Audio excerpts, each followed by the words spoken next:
اگلے لمحات تمہیں ٹوٹے بکھرے نظر آئیں گے۔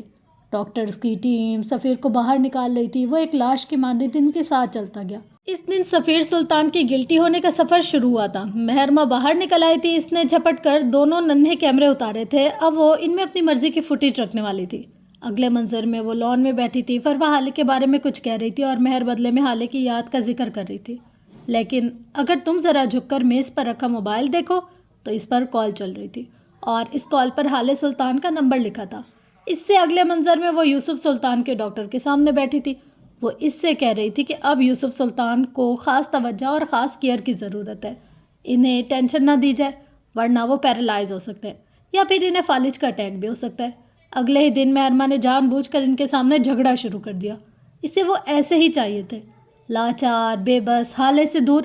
اگلے منظر میں وہ سفیر کی ڈرنک میں ڈرگز ملاتی نظر آ رہی تھی۔ وہ زیادہ پی لیتا تو اسے حالے سمجھ لیتا، اگر ڈرگز لے گا تو اس سے محبت کی باتیں بھی کرے گا۔ بس یہی تو تھا اس کے ذہن میں۔ سفیر کی گن لے کر برونو کو مارنے والی بھی وہ خود تھی۔ عمر اسے اپنا زوال لگتا تھا۔ وہ حالے اور حسن کو اس کے قریب کیسے دیکھ سکتی تھی؟ اس کے بعد وہ بس حالے کو ایکسپلائٹ کرنے کی کوشش کرتی رہی۔ عمر سے حالے کی طلاق اس کا سب سے بڑا مقصد بن گیا تھا۔ وہ سفیر سے مار کھائے، گالیاں کھائے یا پھر وہ نشے میں دھت ہو کر ہی صحیح، اسے مہر کے بجائے حالے سلطان سمجھ کر ہی صحیح نظر التفات لٹائے، وہ اسے ہر حال میں قبول تھا۔ اسے لاغر، معذور اور بیچارے یوسف سلطان بھی قبول تھے جو اب اس کے محتاج تھے، جنہیں اب اس کی محبت نہیں ضرورت تھی۔ اسے اپنے لوگوں کو غلام بنا کر رکھنا اچھا لگتا تھا۔ وہ گدھ تھی، اسے مردار کھانا اچھا لگتا تھا۔ موجودہ دن، موجودہ لمحہ۔ عمر حیات اپنی جگہ پر ساکن کھڑا اسے دیکھ رہا تھا۔ وہ ہنس رہی تھی، مسکرا رہی تھی، اپنے شوہر کی کسی تعریف پر وہ سرخ ہو رہی تھی۔ اسی لمحے سفیر کا فون بجا تھا۔ آوازوں کا مسئلہ تھا، اس کا شوہر اسے اشارے سے ضروری کال کہتا اپنی جگہ سے اٹھ گیا۔ مہر مسکراتے ہوئے پلک جھپکا کر اسے تسلی دیتے ہوئے جاتے دیکھتی رہی۔ عمر نے اپنے قدم اس کی جانب بڑھائے، وہ چھوٹے چھوٹے قدم لیتا اس کے قریب آ کر رکا۔ اسی لمحے مہرما نے بھی اسے دیکھا۔ آج کچھ تھا جو عمر حیات کی آنکھوں میں بدلا ہوا تھا، کوئی پٹی تھی جو اتر چکی تھی۔ ایک لمحے کو مہرما ٹھٹکی تھی، پھر اگلے ہی لمحے سنبھل بھی گئی۔ ہیلو عمر وہاج خان، وہ جتلاتی مسکراہٹ کے ساتھ بولی تھی۔ عمر مسکرا بھی نہ سکا۔ ہیلو مہرما غیاث الدین، وہ بے تاثر لہجے میں بولا تھا۔ حقیقت وہ دونوں جان چکے تھے، اب چھپانے کا کوئی فائدہ نہیں تھا۔ عمر آہستگی سے اس کے سامنے کرسی پر بیٹھا۔ چند پل وہ دونوں ایک دوسرے کو دیکھتے رہے، پھر مہر نے اس خاموشی کو توڑا۔ کیا میں مان لوں کہ تم اب بھی وہ سب کچھ نہیں جانتے؟ وہ اس کی آنکھوں میں دیکھتی کس ڈھٹائی سے پوچھ رہی تھی۔ عمر چند پل اسے کچھ کہہ ہی نہ سکا۔ کیا تم نے جج صاحب؟ وہ باقی کے الفاظ نہیں کہہ سکا، کہنا مشکل تھا۔ مہر اس کی بات پر چپ سی ہو گئی، پھر یکدم اس کی آنکھوں میں افسوس سا ابھرا، اس کے چہرے پر ملال پھیلا، اس کی آنکھوں کے کنارے نم ہوئے۔ میں ایسا نہیں چاہتی تھی عمر، وہ بولی تو اس کے لہجے میں دکھ تھا۔ میں مجبور تھی، بہت زیادہ مجبور، وہ آزودگی سے کہہ رہی تھی، اور عمر جیسے اس کے انکشاف پر گنگ ہو گیا تھا۔ آس پاس دنیا گھومتی ہوئی محسوس ہو رہی تھی، اس کی آنکھوں میں کرب اترا تھا، کاش وہ اٹھ کر اس کا گلا دبا سکتا۔ وہ ہاتھ کی مٹھی بھیچے اسے سنے گیا، وہ کہے گئی، تم نے جنگل دیکھا ہے عمر؟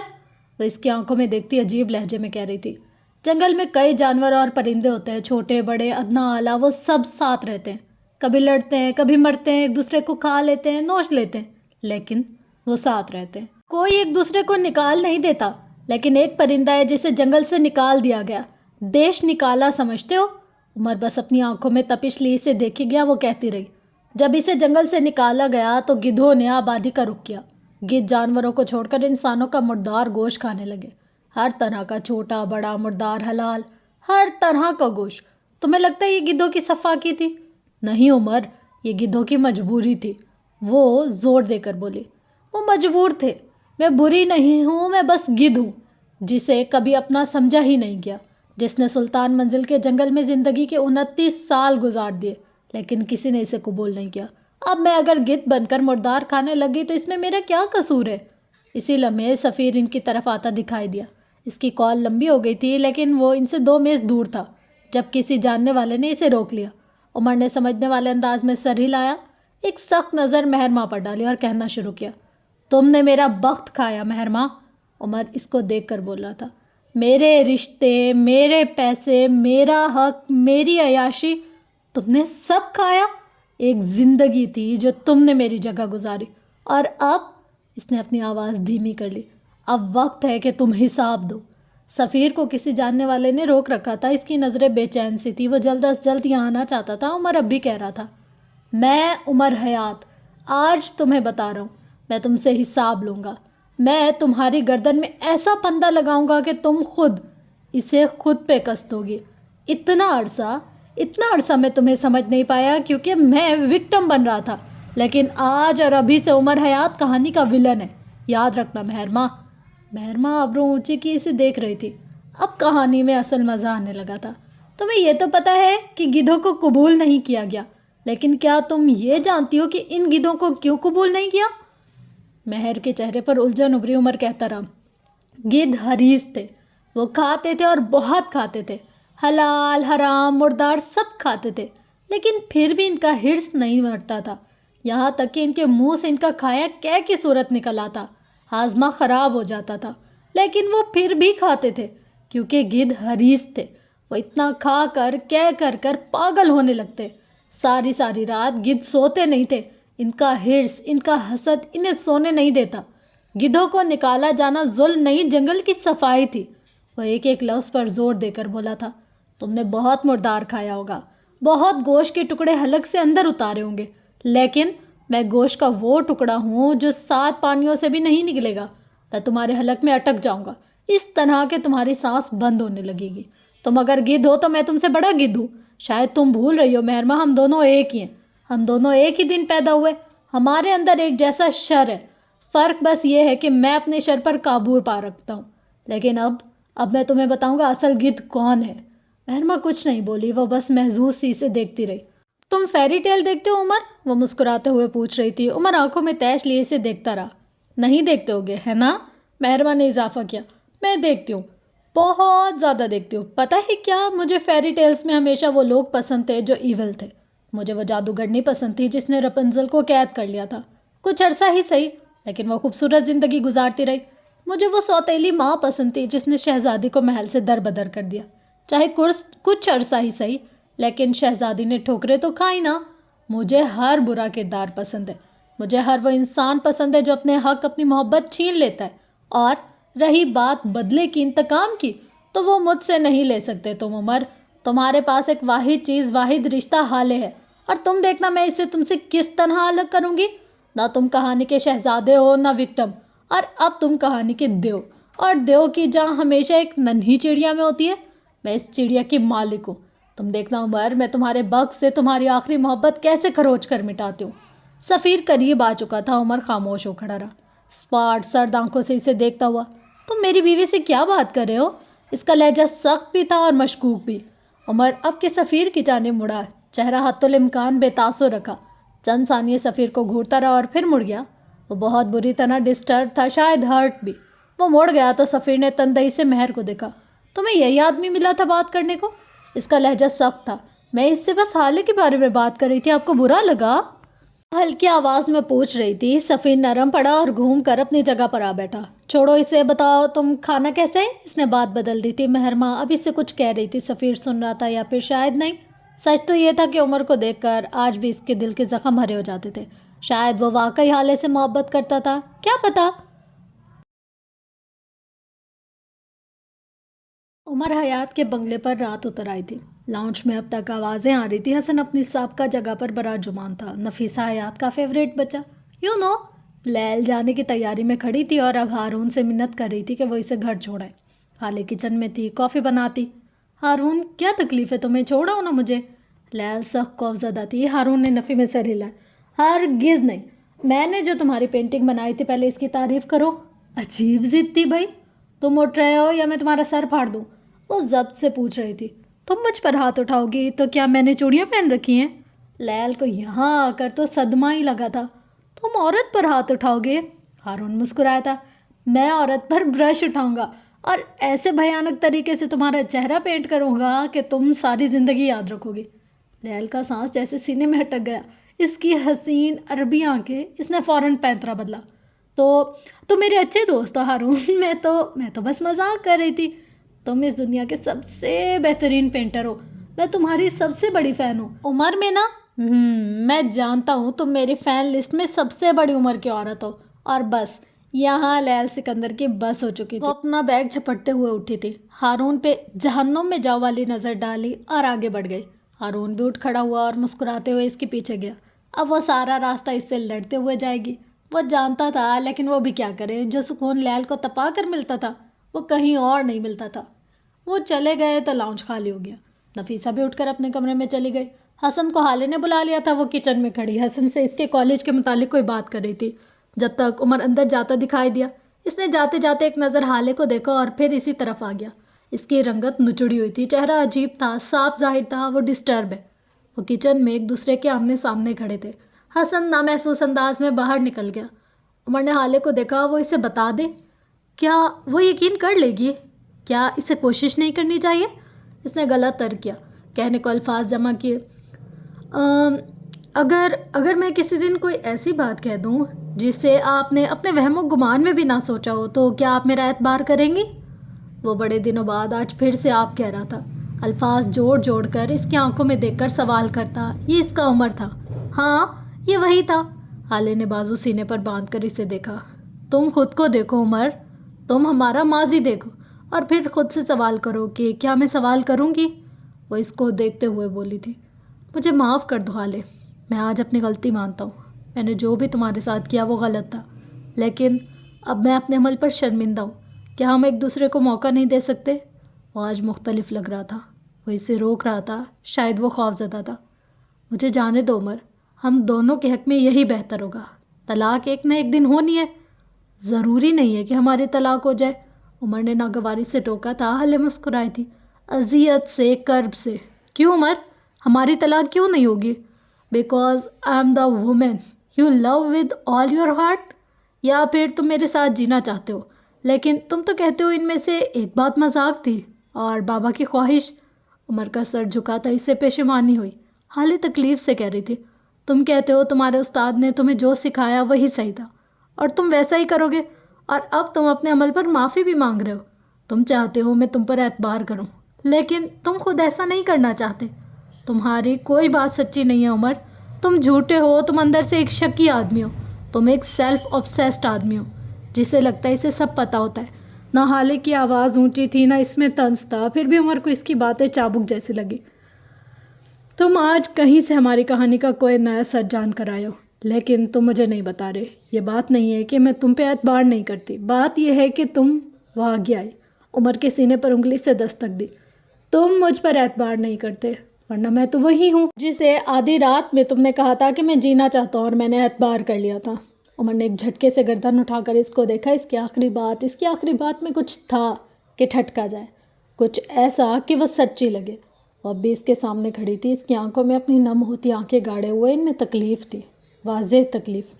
تم چاہتے ہو میں یہاں رہوں، لیکن تم پورا ایک ماہ کہاں تھے عمر؟ تم بس اپنا سوچتے ہو، آج تمہیں میری ضرورت ہے تو تم روک رہے ہو، ورنہ حالے کو چھوڑ دینا تو ہمیشہ تمہارے لیے آسان رہا ہے۔ وہ بول کر رکی نہیں تھی، شاید اسے اپنے آنسوؤں کے بہہ جانے کا ڈر تھا۔ پیچھے عمر تہی دامہ کھڑا رہ گیا۔ پولیس والا اگر اعتبار کر لے تو نری موت۔ یاقوت مرزا کا کمرہ آج خاموش سا تھا، نرمین آج نو کے ساتھ تھی، شاید وہ تھوڑی دیر تک اسے چھوڑنے آ بھی جاتا۔ یاقوت مرزا آئینے کے سامنے کھڑا اپنے بالوں میں اسپرے کر رہا تھا، وہ کافی بدلا ہوا سا تھا۔ اس کے چہرے پر بے چینی، سنجیدگی بھی تھی، شاید کچھ سوال بھی تھے جن کے جواب اسے مل نہیں پا رہے تھے۔ وہ تیار ہو کر لاؤنج میں آیا، صوفوں پر اس کے دوست بیٹھے تھے، دیوار گیر ٹی وی پر خبر چل رہی تھی۔ ناظم آباد سے خبر شامل کرتے چلتے ہیں۔ اطلاع ملی ہے کہ ناظم آباد سے لاپتہ ہونے والی اقرا خالد کی زیادتی شدہ لاش پولیس کو مل گئی ہے۔ بتایا جا رہا ہے کہ اقرا کے ساتھ متعدد افراد نے۔ یاقوت نے آگے بڑھ کر ریموٹ کی مدد سے رپورٹر کا آواز کا گلا گھونٹ دیا، اور اس کا چہرہ بالکل بھی نارمل نہیں تھا۔ وہ ڈرا ہوا، گلٹی سا لگتا تھا، اسے اب لگتا تھا جو اس نے کیا ہے وہ گناہ ہے۔ بند کیوں کر دیا یاقوت؟ سننے تو دیتے، آخر وہ بے غیرت لوگ پکڑے بھی گئے یا نہیں؟ اس کی ایک دوست بولی تھی۔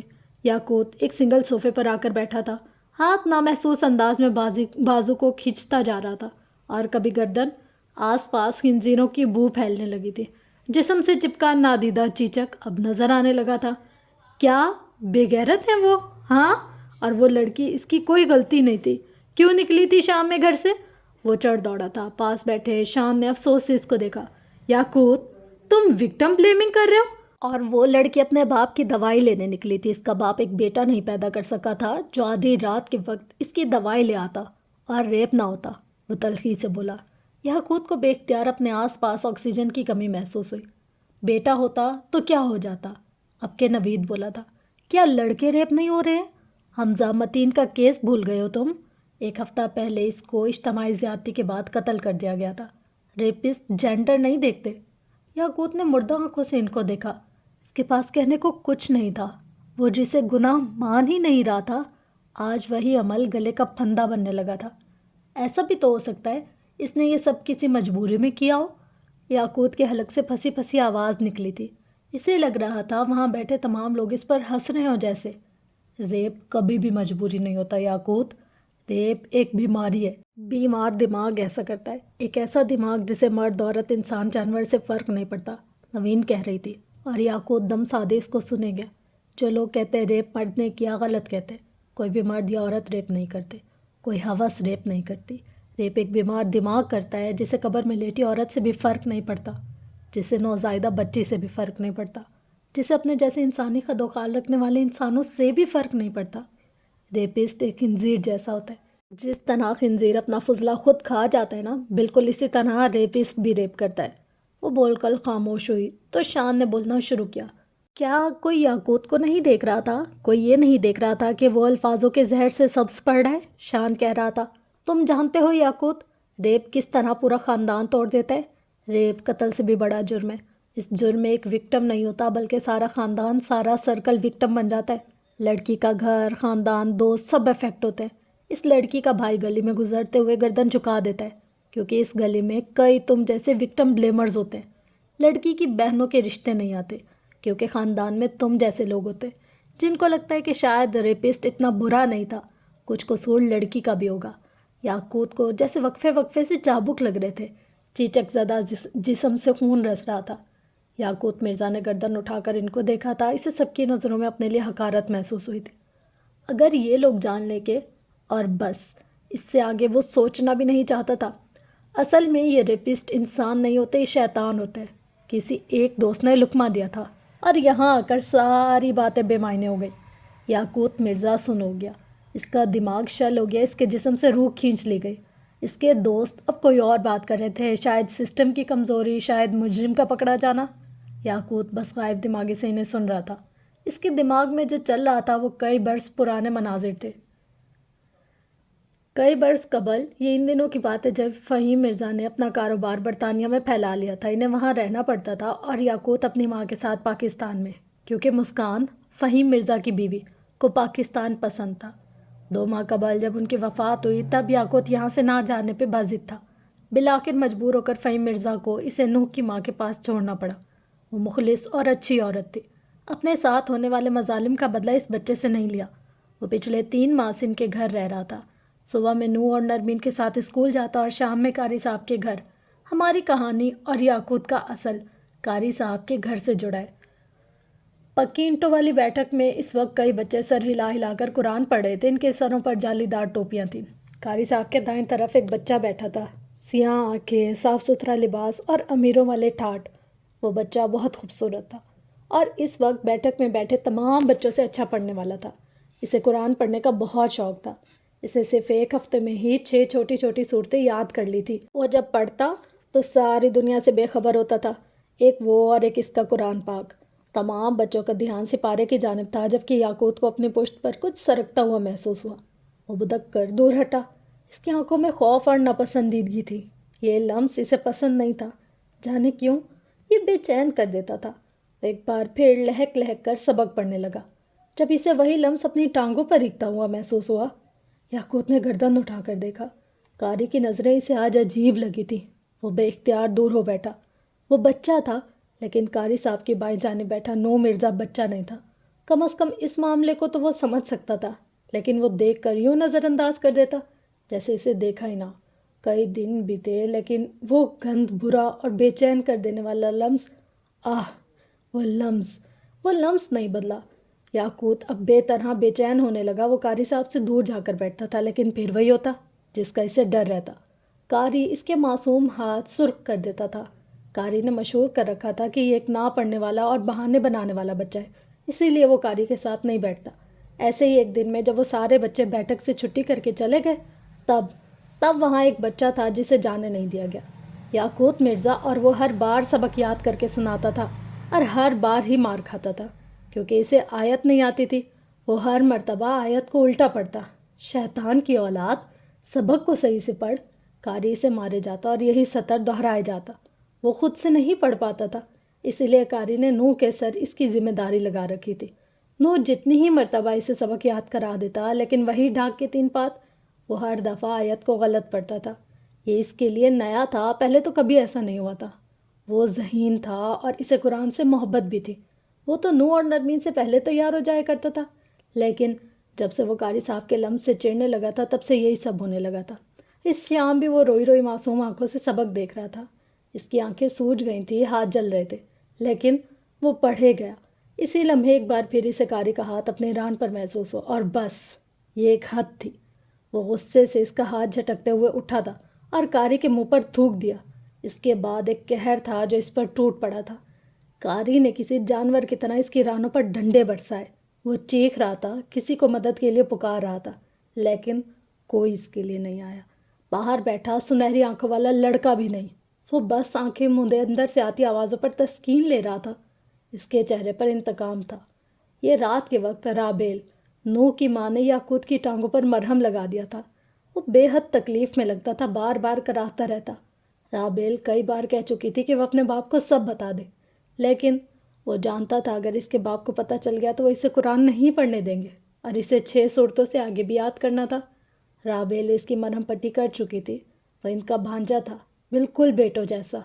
اب وہ اس کے پاس بیٹھی تھی اور یاقوت معصومیت سے ان کو دیکھ رہا تھا۔ اس کی آنکھیں روئی روئی سی تھی۔ رابیل نے پیار سے اس کے بالوں پر ہاتھ پھیرا۔ تم فکر مت کرو یاقوت، اللہ ہے نا، وہ تم پر رحم کرے گا، تم بالکل ٹھیک ہو جاؤ گے، وہ اسے دلاسا دے رہی تھی۔ نو ایک طرح بیٹا کان لگا کر ان کی باتیں سن رہا تھا۔ رحم کیا ہوتا ہے آنٹی؟ وہ ان کو دیکھ کر پوچھ رہا تھا۔ رابیل نے الفاظ جوڑنے چاہے، اب وہ اس بچے کو کیا سمجھاتی؟ یاقوت ہمیشہ مثال مانگتا تھا۔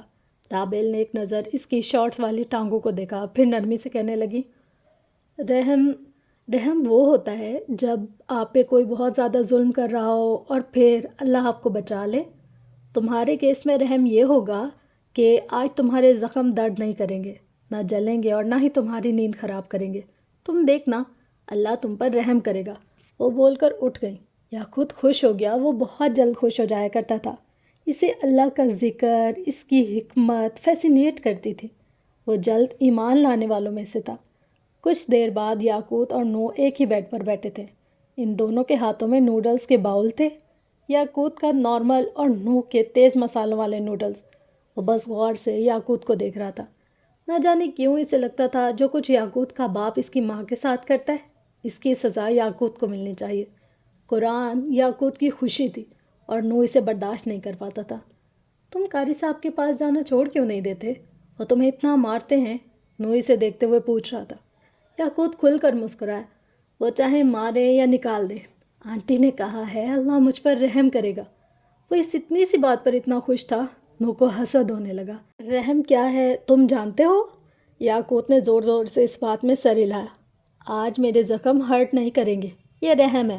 اور پھر نہ جانے کیوں، کس خیال کے تحت نوح مرزا نے اپنے مرچوں والے نوڈلز کا پیالہ یاقوت کی ٹانگوں کے قریب کیا اور پھر جان بوجھ کر گرا دیا۔ مرچوں والا پتلا پانی تازہ زخموں پر لگا تو یاقوت کی روح تک کانپ گئی۔ وہ درد سے چیخ رہا تھا۔ اس کے زخم ابھی کچے تھے اور ان پہ نوڈلز کا سوپ نما پانی، یہ موت تھا۔ وہ بیڈ پر کھڑے ہو کر چیخ رہا تھا، رو رہا تھا، تکلیف حد سے سوا ہونے لگی تھی۔ نوح کو اندر تک تسکین ملنے لگی۔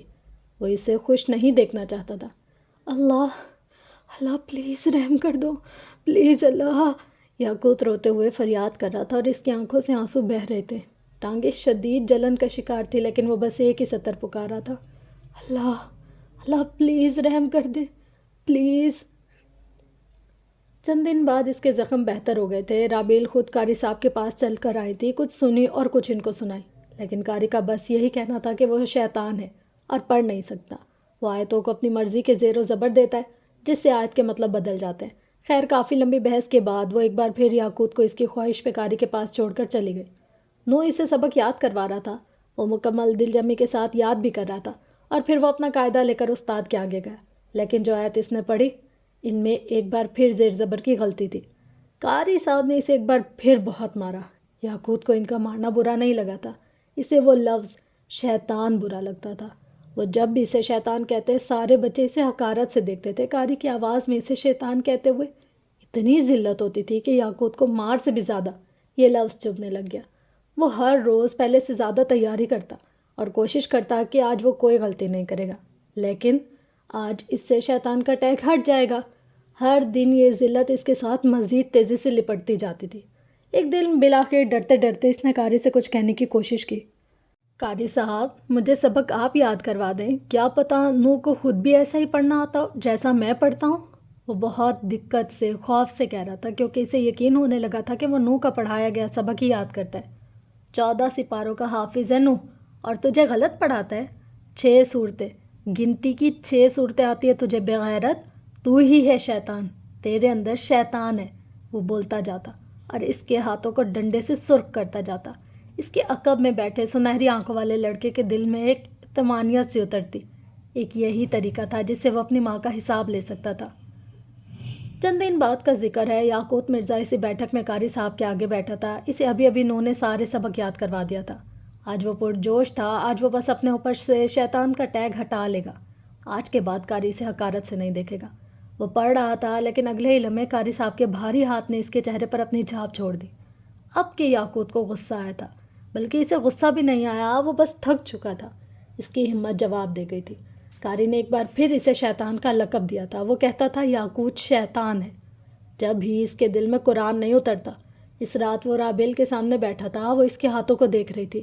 یاقوت نہ اداس تھا نہ خوش، وہ بس تھکا ہوا تھا۔ یوں لگتا تھا جیسے وہ بچہ ایک لمبی نیند سونا چاہتا ہو۔ آنٹی، شیطان کیا ہوتا ہے؟ وہ رابیل کو دیکھتے ہوئے پوچھ رہا تھا۔ چند لمحوں تک رابیل اسے دیکھتی رہی۔ وہ ایک بچے کو کیا جواب دیں، بس یہی سوچتی رہی۔ پھر نرمی سے اس کے بالوں میں ہاتھ پھیرتے ہوئے کہنے لگی، بچے، شیطان وہ ہوتا ہے جسے اللہ نے ناپسند کر دیا ہو، جسے اللہ نے خود سے دور کر دیا، اور وہ جس پر اللہ رحم نہ کرتا ہو، جسے مطلب وہ شیطان ہے جس پر اللہ رحم نہ کرتا ہو۔ یاقوت نے ان کی بات کاٹی تھی۔ اس کی تھکی تھکی آنکھوں میں اب بس کا اشارہ تھا۔ وہ تھک گیا اور اب مزید نہیں جھیل سکتا تھا۔ رابیل نے اور بھی باتیں کہی تھی، لیکن یاقوت کو کچھ یاد نہیں رہا۔ اس کی سماعت میں بس چند ہی جملے ٹھہر سکے۔ اگلے دن بہت کچھ بدل گیا تھا۔ یاقوت نے اپنے باپ کے ساتھ جانے کی حامی بھر لی۔ وہ ان سب سے دور جانا چاہتا تھا۔ سچ یہ تھا کہ وہ آیت غلط نہیں پڑھتا تھا۔ سچ یہ تھا کہ اسے غلط پڑھایا جاتا تھا۔ اس کا استاد اس کے ساتھ مخلص نہیں تھا۔ اس کے استاد نے اس کے ساتھ بیر باندھ لیا تھا، اور جب آپ کا استاد آپ کے ساتھ بیر باندھ لے تو 2 چیزیں ضرور خراب ہو جاتی ہیں، یا تو حال یا پھر مستقبل۔ اس دن کے بعد سے نوح نے کسی بچے کو سبق یاد نہیں کروایا تھا، کیونکہ اس دن کے بعد سے نوح کو قرآن بھول گیا تھا۔ وہ پڑھنے بیٹھتا تھا تو اس کے سر میں شدید درد اور آنکھیں دھندلی ہو جاتی تھی۔ اگر جبر کر کے بھی وہ پڑھتا رہتا تو اس کے ذہن میں کچھ بیٹھتا نہیں۔ اس دن کے بعد سے یاقوت نے کبھی قرآن کھول کر نہیں دیکھا۔ اس نے تسلیم کر لیا تھا کہ وہ شیطان ہے اور اللہ اس پر رحم نہیں کرے گا۔ وہ خدا سے ناراض تھا، اسے گلے تھے، لیکن وہ کیسا گنہگار تھا جسے آج بھی بچپن کی وہ 6 صورتیں یاد تھیں۔